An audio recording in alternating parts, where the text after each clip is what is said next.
Some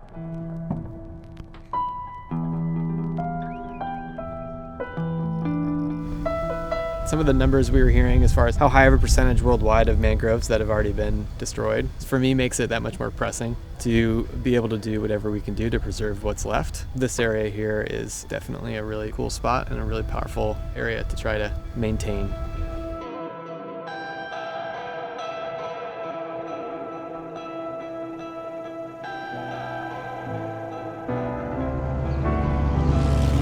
The town is a small town. Usually every year we have a hurricane season. Every year a hurricane comes, but it has survived many storms because of these mangroves that protect the shoreline from the wind.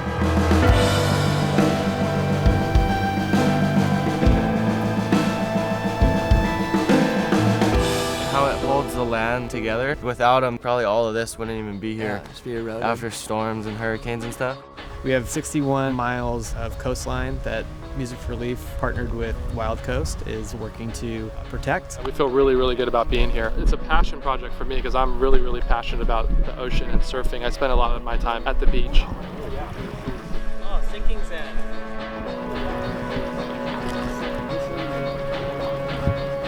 Tenemos un gran número de manglares que cuidar, que proteger, porque esta es una zona donde entra la ballena gris cada año. Se está cuidando de que no se dañe el medio ambiente, que no haya tanta basura. Y bueno, esa es la finalidad, ¿no? Cuidar nada más. I'm going to show you a couple of species of mangroves here in this patch of mangrove forest. So this is a root coming into the water, but now we're in the low tide, so we can look at the root system. With the high tide, will be underwater. This is where a bunch of fish swim and all this wildlife. Their habitat they created for fish and stuff to grow. It's almost like a little safety net for creatures. Bigger species can't get in there, so they can just hide in there, eat their food, and just thrive. And then all the fish come and they party under it. So it's also like a club. I did not know that.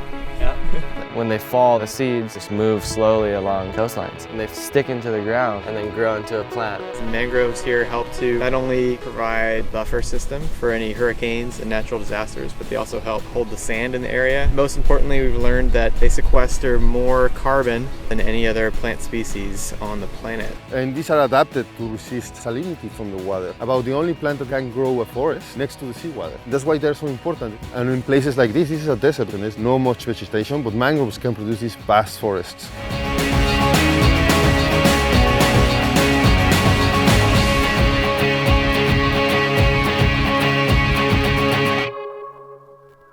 Having both Koa Rothman and Koa Smith here, we definitely wanted to be able to see them in their element. After learning so much about the mangroves down here and just get a chance to enjoy ourselves and play in the ocean a little bit. Took a nice long set of boat rides. I think it was a boat ride, then a boat ride on a trailer over land.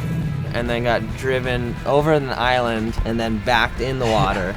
That was a first. Without having to step off the boat, just island hopping.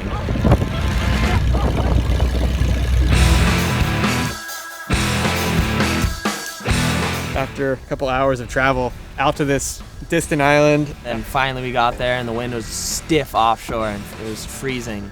We got some good waves.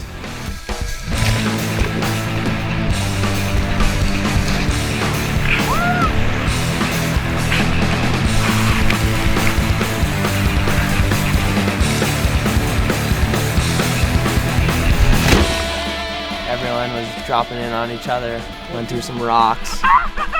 And then all of a sudden the set started rolling through and it was still pretty small, but it was fun.